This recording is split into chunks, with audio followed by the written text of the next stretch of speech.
الذين ينفقون أموالهم بالليل والنهار سرا وعلانية فلهم أجرهم عند ربهم ولا خوف عليهم ولا هم يحزنون۔ اور کافروں نے کہا اس قرآن کو مت سنو اور اس کے پڑھنے کے وقت لغو اور بیہودہ حرکتیں کرو تو کوئی تعجب نہیں کہ اس طرح سے تم غالب آ جاؤ گے۔ حمد و ثنا، تعریف و توصیف، بڑائی، بزرگی، پاکی بے عیبی اور ساری عظمتیں اس ذات واحد اور معبود برحق کے لیے ہیں جو ہم سب کا خالق و مالک اور ہم سب کا رازق ہے، جو اس دنیا کا اکیلا اور تنہا پیدا کرنے والا اور انتظام چلانے والا ہے۔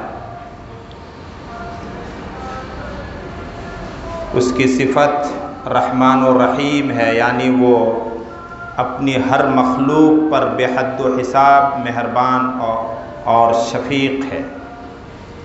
یہ اس کی کمال مہربانی ہے کہ اس نے اپنے بندوں کی ہدایت اور رہنمائی کے لیے انبیاء کرام کو بھیجا اور کتابیں اتاری، اور پھر اس نے فرما دیا فمن تبع ہدایا فلا یضل ولا یشقی، کہ جو میری اتاری ہوئی ہدایت اور کتاب اور میرے احکام کی پیروی کرے گا وہ کبھی گمراہ نہیں ہوگا، کبھی راہ راست سے بھٹکے گا نہیں، اور کبھی وہ بدبخت اور بدحال بھی نہیں ہوگا۔ بعدہ درود و سلام اور اللہ تعالیٰ کی بے شمار رحمتیں نازل ہوں تمام انبیاء کرام پر، خصوصاً جناب محمد الرسول اللہ صلی اللہ علیہ وسلم پر اور آپ کے آل و اصحاب پر، اور اللہ کے ان تمام نیک بندوں پر جو اس دنیا سے رخصت ہو چکے ہیں۔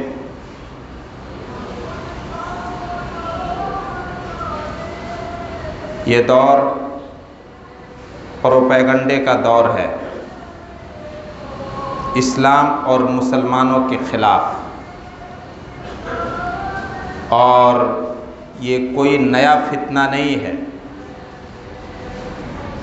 پچھلے جمعوں کے خطبے میں آپ صلی اللہ علیہ وسلم نے جب دعوت و تبلیغ کا کام شروع کیا تو کس طرح سے رکاوٹیں پیدا کی یہ سب سنتے چلے آ رہے ہیں۔ طرح طرح کی رکاوٹیں پیدا کی، مسلمانوں کا استہزاء اور مذاق اڑایا گیا، خود آپ صلی اللہ علیہ وسلم کا استہزاء اور مذاق اڑایا گیا۔ قرآن کے تعلق سے آپ جو دعوت پیش کرتے، آپ جو باتیں ان کو بتاتے، اس کے تعلق سے وہ کہتے یہ تو اگلوں کے افسانے ہیں، ان سب میں ان کو کامیابی جب نظر نہیں آئی تو مسلمانوں کے ساتھ بے تحاشا زد و کوب اور مار پیٹ کے نئے نئے طریقے اپنائے گئے، یہ سب کے سب فیل ہوتے چلے گئے۔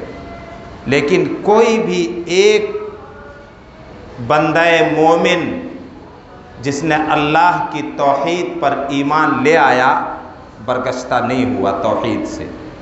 کسی ایک کو بھی پوری مکی زندگی میں، مکے کے دور میں جو ابتلاء و آزمائش کا بڑا کٹھن دور ہے، کسی مسلمان کو بہکا کر کے وہ غیر مسلم بنانے میں یا اپنے باپ دادا کے دین کی طرف پھیرنے میں کامیاب ہو گئے ہوں، اس کی مثال نہیں ملتی ہے۔ ان کا آخری حربہ، آخری پروپیگنڈا جس میں ان کو کامیابی نظر آئی وہ اللہ تعالیٰ نے قرآن کریم کے اندر بیان کیا ہے سورہ حامیم سجدہ میں، جس کا نام سورہ فصلت بھی ہے۔ وقال الذين كفروا لا تسمعوا لهذا القرآن والغوا فيه، کافروں نے کہا، یہ سورت بھی مکی ہے، کہ اس قرآن کو سنو ہی مت، قرآن جو سن لیتا اور اس میں تدبر اور غور و فکر کر لیتا اس کے دل کی دنیا بدل جاتی تھی، اس کو ہدایت نصیب ہو جاتی، اور جب دن بدن مکے کی سرزمین میں اسلام کا دائرہ بڑھتا چلا گیا تو انہوں نے یہی تدبیر اختیار کی کہ لوگوں کو قرآن کریم سے روکنا پڑے گا۔ اس سورت کی شان نزول بیک گراؤنڈ میں سیرت نگاروں نے لکھا ہے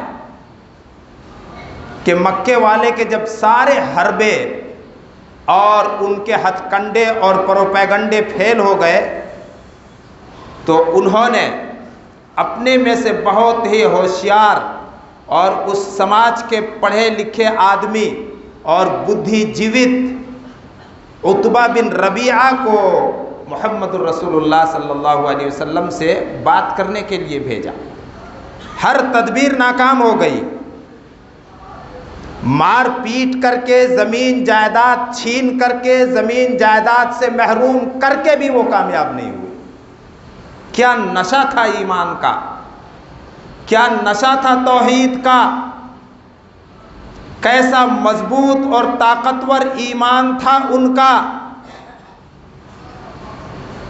کہتے ہیں نا رگڑ میں چمک ہے،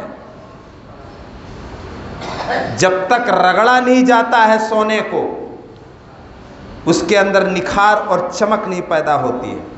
حالات نے ان کو رگڑ رگڑ کر کے کندن بنا دیا تھا، ان کے ایمان کو سونے سے زیادہ چمکدار بنا دیا تھا، ان کے ایمان کو لوہے سے زیادہ اور فولاد سے زیادہ مضبوط اور اسٹرانگ بنا دیا تھا۔ پریشان ہے دشمن، کیا کریں؟ کہا عتبہ بن ربیعہ جو ہم میں بڑے ہوشیار اور بدھی جیوت آدمی ہیں، بھیجو محمد کے پاس صلی اللہ علیہ وسلم۔ اگر مال و دولت چاہیے، بادشاہت چاہیے، سرداری چاہیے، یا کسی اونچے گھرانے کی کسی لڑکی سے نکاح کرنا چاہتے ہو تو تمہاری ہر خواہش کو ہم پوری کر دیں گے۔ اس دعوت و تبلیغ کا تمہارا مقصد کیا ہے؟ عتبہ نے یہ باتیں جا کر کے سنائی محمد الرسول اللہ صلی اللہ علیہ وسلم کو۔ آپ صلی اللہ علیہ وسلم سنتے رہے۔ دنیا دار کو، دنیا پرست کو ہر چیز میں صرف دنیا نظر آتی ہے۔ جب عتبہ اپنی باتیں پوری کر چکا تو جناب محمد الرسول اللہ صلی اللہ علیہ وسلم نے اسی سورہ فصلت یا سورہ حامیم سجدہ کی تلاوت کر کے سنایا۔ دھیان سے سنتا رہا، اور جب لوٹ کر کے گیا ان لوگوں کے پاس جنہوں نے بات کرنے کے لیے جناب محمد الرسول اللہ صلی اللہ علیہ وسلم کے پاس بھیجا تھا عتبہ کو، جا کر کے اپنا تاثر سنایا، اپنا امپریشن قرآن سننے کے بعد کہ محمد صلی اللہ علیہ وسلم جو کلام پیش کرتے ہیں وہ نہ تو جادوگری ہے، نہ کہانت ہے، نہ شعر و شاعری ہے، نہ کویتا ہے۔ مقصد یہ تھا کہ وہ جو کلام پیش کرتے ہیں اس پر غور کرو، اس پر غور کرو۔ تو دشمنوں نے جواب دیا، عتبہ تم پر بھی محمد کے جادو کا اثر چل گیا۔ لہذا کافروں نے کہا وقال الذین کفروا لا تسمعوا لهذا القرآن، اس قرآن کو سنو ہی مت۔ سننا تو دور کی بات ہے، والغوا فیہ، بلکہ جب قرآن پڑھا جائے، کوئی بھی مسلمان قرآن پڑھے تو اس وقت بیہودہ حرکتیں کرو، تالیاں بجاؤ، سیٹیاں بجاؤ۔ یہاں تک انہوں نے کیا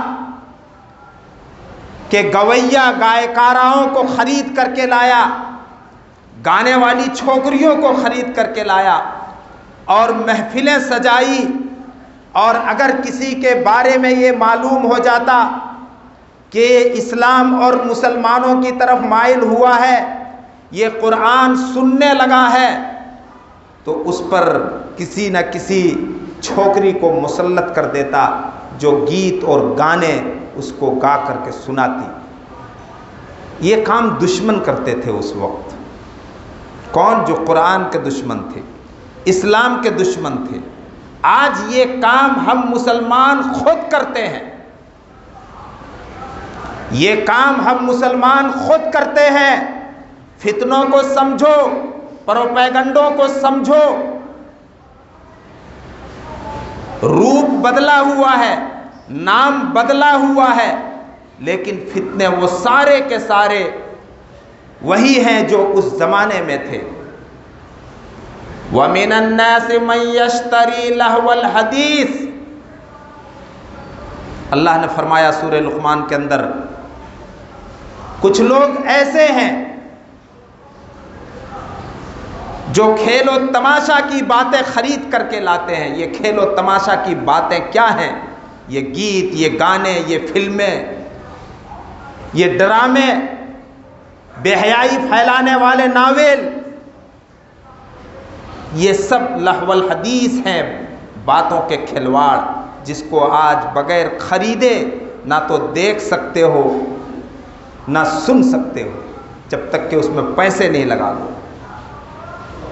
آج موبائل جو ایک مفید چیز ہے، اس کی افادیت سے انکار نہیں، لیکن اس کے فائدے سے زیادہ ہم اس سے نقصان اٹھا رہے ہیں۔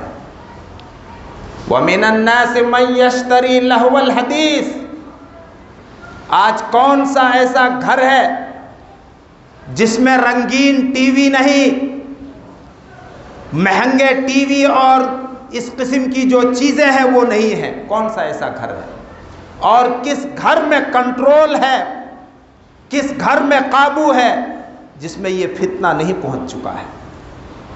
کیا آج ہمارے گھروں سے قرآن کریم کی تلاوت کا عمل اور معمول ختم نہیں ہو گیا ہے؟ غور کر لیجئے اپنے گھروں کا، اپنے گھروں کے ماحول پر غور کیجئے۔ یہ کام اس وقت کافروں نے کیا تھا مکے میں، اللہ کے رسول کے زمانے میں، لا تسمعوا لہذا القرآن، سنو مت۔ اور اگر کوئی سننا چاہتا ہے یا کسی کے بارے میں یہ ممکن ہو کہ وہ سن لے گا تو ہر ممکن کوشش کر کے وہ روکتے تھے۔ سیرت اور حدیث کی کتابوں میں اس کے بڑے عجیب و غریب واقعات ہیں۔ طفیل بن عمرو دوسی جو اپنے قبیلے کے راجا تھے، سردار تھے، وہ مکہ آئے حج کے زمانے میں۔ مکہ والوں کو جب پتہ چلا کہ وہ بڑے معزز آدمی ہیں اپنے قبیلے کے، ظاہر سی بات ہے سردار اور بادشاہ اپنے قبیلے کے، تو ان کو محمد الرسول اللہ کے خلاف اور آپ کی دعوت کے خلاف ان کے کان خوب بھر دیے، حتیٰ کہ وہ کہتے ہیں کہ میں نے اپنے کانوں میں روئی ٹھوس دی تاکہ میں محمد کی کوئی بات نہ سن سکوں۔ لیکن اللہ تعالیٰ نے ایمان کی دولت سے نوازنے کا فیصلہ کر لیا تھا۔ وہ طفیل کہنے لگے میں تو ہوشیار آدمی ہوں، پڑھا لکھا آدمی ہوں۔ اس زمانے کے یہ بڑے شاعر بھی تھے اور شاعری کرنا اس زمانے کا بڑا علم والا سمجھا جاتا تھا اس کو۔ کہا میں کلام کو سمجھتا ہوں۔ بالآخر انہوں نے جناب محمد رسول اللہ صلی اللہ علیہ وسلم کی زبان مبارک سے قرآن کو سنا تو سننے کے بعد وہ اپنے آپ کو روک نہیں سکے اور ایمان لے آیا، اور ایمان لا کر کے جب وہ اپنی قوم میں واپس گئے اپنے قبیلے میں تو اپنی بیوی کو اور اپنے والد کو ایمان کی دعوت دے کر کے ان کو بھی الحمدللہ اللہ کی توفیق سے دائرہ اسلام میں داخل کیا۔ ایمان اور اسلام سب سے بڑی نعمت ہے اللہ تعالیٰ کی، جس کی کتنی فکر ہے ہم لوگوں کو۔ آج ہمارے گھروں کا جو حال ہے، ہم اپنے بال بچوں کا یا اپنے گھر کی عورتوں کا کتنا خیال رکھتے ہیں۔ ایک شخص مسلمان ہو کر اپنے قبیلے میں جب جاتا ہے تو سب سے پہلی فکر یہ ہوتی ہے کہ ہمارے والد، ہمارے باپ اور ہماری بیوی ایمان لائے، اور ان کی کوشش سے دونوں نے ایمان لایا، پھر پورا کے پورا قبیلہ بعد میں چل کر کے مسلمان ہو گیا۔ آج ہم اس پروپیگنڈے کو سمجھ نہیں رہے کہ قرآن سے کیسے روکا جائے۔ اللہ تعالیٰ نے قرآن کریم کو اتارنے کا مقصد کیا بیان کیا ہے، آج ہم اس مقصد کو نہیں جانتے ہیں۔ اللہ تعالیٰ فرما رہا ہے ھذا کتاب انزلناہ، ھذا کتاب انزلناہ الیک مبارک لیدبروا آیاتہ ولیتذکر اولو الالباب۔ یہ کتاب جو ہم نے اتاری ہے آپ کی طرف، یہ بابرکت کتاب ہے۔ قرآن کو مسلمان بابرکت کتاب مانتے ضرور ہیں، لیکن ان کا ماننے کا انداز اور قرآن کے ساتھ ان کا سلوک بڑا عجیب سا ہے۔ قرآن بابرکت کتاب ہے آج کے مسلمانوں کی نظر میں دم کروانے کے لیے۔ قرآن بابرکت کتاب ہے مسلمانوں کی نظر میں قرآن خوانی کروانے کے لیے۔ قرآن بابرکت کتاب ہے مسلمانوں کی نظر میں اپنے گھر کے مرے ہوئے لوگوں کو بخشوانے کے لیے۔ قرآن بابرکت کتاب ہے آج کل کے مسلمانوں کی نظر میں تعویذ اور گنڈے بنانے کے لیے۔ قرآن بابرکت کتاب ہے، یہ سب بڑا گھٹیا اور سطحی نظریہ ہے قرآن کریم کے تعلق سے۔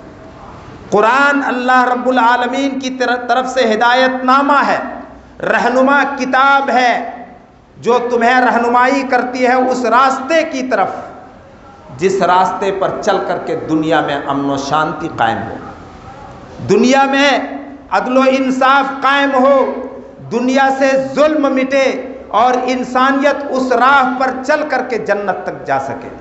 قرآن اس لیے بابرکت کتاب ہے، لیدبروا آیاتہ، لوگ قرآن کی آیتوں پر غور کریں، اس لیے ہم نے اس کتاب کو اتارا ہے۔ وَلِيَتَذَكَّرَ أُولُو الْأَلْبَابِ، اور عقل والے اس کتاب سے نصیحت حاصل کریں، عقل والے اس کتاب سے نصیحت حاصل کریں۔ کتاب انزلناہ، ھذا کتاب انزلناہ مبارک، یہ کتاب جو ہم نے اتاری ہے بڑی برکت والی ہے۔ فاتبعوہ، اے لوگو اس کتاب کی تم پیروی کرو، اس کتاب کی فالو کرو، اس کتاب کو اپنی زندگی میں نافذ کرو، اس کتاب کو اپنی زندگی میں لاگو کرو۔ واتقوا، اور جس چیز سے یہ کتاب منع کرتی ہے وہ بڑے گناہ کے کام ہیں، وہ نتیجے کے اعتبار سے تمہارے لیے بڑے سنگین ہیں، اس دنیا میں بھی اور آخرت میں بدرجہ اولا، تو ان کاموں سے بچو۔ جب قرآن کے ساتھ تمہارا سلوک ایسا ہوگا لعلکم ترحمون، تو اللہ تعالیٰ کی رحمتیں تم پر برسیں گی، دنیا میں امن و شانتی کا دورہ ہوگا، دنیا سے ظلم مٹے گا، دنیا سے ناانصافی مٹے گی۔ آج دنیا میں اگر انصاف ملتا ہے تو کس کو ملتا ہے آپ سمجھ سکتے ہیں۔ آج اگر دنیا میں ظلم ہو رہا ہے تو کس کے ساتھ ہو رہا ہے؟ مظلوموں کے ساتھ، کمزوروں کے ساتھ، کچلے ہوئے سماج کے غریب اور معاشرے کے کمزور لوگوں کے ساتھ، اور جو بڑے ہیں کسی بھی اعتبار سے وہ اور بڑے ہوتے چلے جا رہے ہیں۔ اللہ تعالیٰ فرما رہا کہ جب تم قرآن پر ایمان لا کر کے، اس کی آیتوں پر تدبر کر کے اور قرآن پر عمل کر کے تم قرآن کی پیروی کرنے لگو گے اور ان کاموں سے بچو گے جن کاموں سے اللہ تعالیٰ نے بچنے کا حکم دیا ہے، لعلکم ترحمون، تو عجب نہیں کہ اللہ تعالیٰ تم پر رحم فرمائے گا۔ آج مسلمانوں کا قرآن کے ساتھ جو سلوک ہے میرے بھائی اور دوستو، بڑی پیشین گوئیاں ہیں اس کتاب کے تعلق سے۔ اللہ کے نبی صلی اللہ علیہ وسلم نے فرمایا، ما من الانبیاء نبی الا اعطی من الآیات، جتنے انبیاء گزرے ہر نبی کو حالات اور ضرورت کے مطابق معجزے اور نشانیاں ملی، اللہ تعالیٰ نے عطا کیا۔ ما مثلہ آمن علیہ البشر، جس کو دیکھ کر کے اس وقت کے لوگوں نے، جن کو اللہ نے توفیق دی، ایمان لایا۔